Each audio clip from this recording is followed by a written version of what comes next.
السلام علیکم ناظرین، ناگزیر ڈیجیٹل کے پروگرام پس پردہ کے ساتھ میں ہوں شہزاد ملک اور میرے ساتھ موجود ہیں سید دلاور حسین بخاری صاحب۔ آج ہم بات کریں گے وزیر اعظم پاکستان میاں شہباز شریف کا دورہ آزاد کشمیر اور نومبر میں دانش اسکول کا سنگ بنیاد رکھا گیا۔ بہت سے اور بھی ڈیولپمنٹ ہوئی وہاں پہ، بہت سے لوگوں کی تقاریر بھی ہوئی، وزیر اعظم آزاد کشمیر نے بھی تقریر کی۔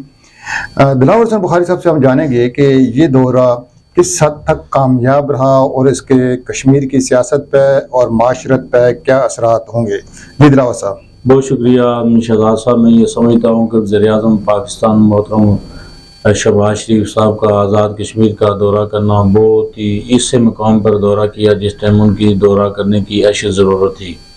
اس کی دورہ کرنے سے آزاد کشمیر کے اندر جو مختلف جو چیموگوئیں ہو رہی تھی اور مختلف پروپوگنڈے ہو رہے تھے، تقریباً جو ہے نا وہ 50% وہ دب چکے ہیں، اور ان کا جانا اور ریاست کے اندر تمام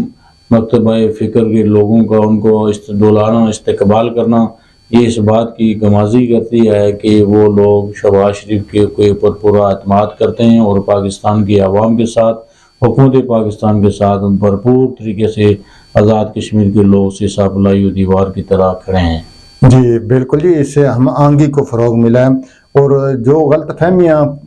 اور میڈیا کی طرف سے کچھ افواہیں جو پھیلائی جا رہی تھی کہ نون لیگ اپنے انور الحق صاحب کا تختہ اٹھنے کی، حکومت ختم کرنے کے لیے تیار بیٹھی ہے، میں سمجھتا ہوں کہ وزیر اعظم صاحب کے اس دورے سے ان افواہوں پر بھی یہ گرد بھی چھٹ گئی ہے۔ دانش اسکول کے ساتھ ساتھ جناب دلاور بخاری صاحب وہاں پہ میرپور ڈویژن میں رٹھوا ریام برج ہے، اس پہ بھی کام شروع ہو گیا، لیکن آزاد کشمیر حکومت کے شکوے ہیں کہ مرکز ہمیں فنڈز نہیں دے رہا، جس کی وجہ سے ترقیاتی منصوبے شروع نہیں ہو پا رہے۔ آپ کیا کہیں گے؟ نہیں، یہ بات لوگوں کی اپنی سوچ کے مطابق تو کوئی کہہ رہا ہوگا، لیکن میں یہ سمجھتا ہوں کہ پاکستان کے اندر مانوار حکومت کے دوران بے شمار فنڈ آئے ہیں۔ آج تک جو نون لیگ کی حکومت ہے اس نے فنڈ کو تو نہیں روکا، اگر روکا ہوتا تو جو آزاد کشمیر کے جو وزراء ہیں، جو لوگ ہیں، اس ٹائم تک انہوں نے شور و غل کیا ہوتا، لیکن اس طرح کی کوئی بات نہیں ہے۔ اگر اپنے حلقوں میں فنڈ نہ لگائے جائیں یا آزاد کشمیر کی گورنمنٹ کام نہ کر رہی ہو تو اس کا یہ الگ آپشن ہے، وہ اس کی خزانتی مسٹیک ہو سکتی ہے، لیکن حکومت پاکستان نے فنڈنگ میں کبھی کمی نہیں کی۔ تو وہ لوگ جو وزارت عظمیٰ کے خواب دیکھ رہے تھے، 2-3 لوگ تھے کہ جو انوار الحق کو ہٹا کے خود یعنی وہ شیروانی پہننا چاہ رہے تھے، ان کا کیا بنے گا؟ اور کیا سمجھتے ہیں آپ کہ یہ حکومت کی تبدیلی کی واقعی کوئی سنجیدہ کوشش تھی نون لیگ کی طرف سے، یا پھر یہ مقامی طور پہ یہ ایک شور و غوغا تھا؟ دیکھیں، وہ تو ان کی پارٹی کی ذاتی اپنے اندرونی معاملات ہیں، لیکن یہ ہے کہ وہ آلریڈی انہوں نے استعفیٰ دے چکے ہیں آدھے سے زیادہ، اور کچھ جو باقی رہ چکے ہیں وہ ان کے اوپر بھی بات چیت ہو رہی ہے۔ ان کی اپنی ایک کمیٹی بن چکی ہے جو ان کے ساتھ مذاکرات کرے گی،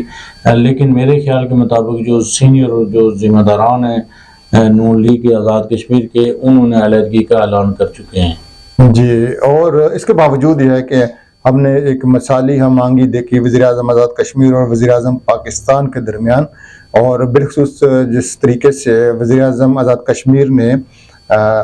نون لیگ کے وزیر اعظم شہباز شریف کو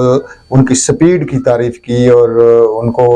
کریڈٹ دیا، یہ بھی ایک بڑی اہم بات تھی۔ اور خاص طور پہ دلاور بخاری صاحب انہوں نے ایک بڑی کمال کی بات یہ کی کہ اس پار جو فوج ہے وہ قابض فوج ہے، جس میں ابھی 75,000 لوگوں کو اور اضافہ کیا جا رہا ہے، 10,75,000 ہو جائیں گے،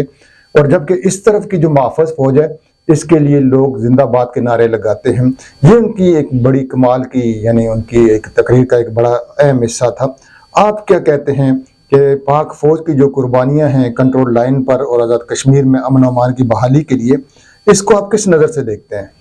دیکھیں جی، میں یہ سمجھتا ہوں کہ اس میں کوئی دو رائے نہیں ہے کہ آزاد کشمیر کی عوام جو ہے ہمیشہ پاکستانی فوج کو اپنا پشتی بان سمجھتے رہے، ہمیشہ اپنا محفوظ سمجھتے رہے ہیں، لیکن جو ہے نا پار مقبوضہ کشمیر کے اندر جو انڈین فوج ہے وہ تو ہمیشہ ہی سے ہمارے قتل و غیرت کا ٹھیکہ اسی کے پاس رہا ہے، اور پاکستانی افواج جو ہماری محفوظ ہے، ہماری پشتی بان ہے۔ آزاد کشمیر کے اس پار کے بھی لوگ اور اس پار کے بھی لوگ جو ہے نا پاکستان کی جو افواج ہے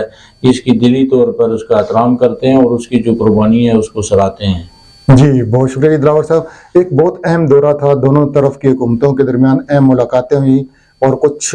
خاص باتیں بھی ہوئیں. شاید اب فنڈ جو رکے ہوئے تھے ان کی بھی بحالی ہوگی, لیکن دانش اسکول جو اسکول تھا اس کا قیام, اس کا سنگ بنیاد رکھنا ایک بڑا اہم یعنی فیصلہ ہے گورنمنٹ آف پاکستان کا. اور یہ دانش اسکول جو ہے یہ دلاور بخاری صاحب اب آزاد کشمیر کے باقی ضلعوں میں بھی قائم کیے جائیں گے. ہم دعا گو ہیں کہ اللہ پاک ہمارے سیاستدانوں کو بھی, عوام کو بھی دانش و بینش کے ساتھ ساتھ فہم و فراست اور فکر کی دولت سے بھی نوازیں. پروگرام پس پردہ سے شہزاد ملک کو دیجیے اجازت. اللہ نگہبان.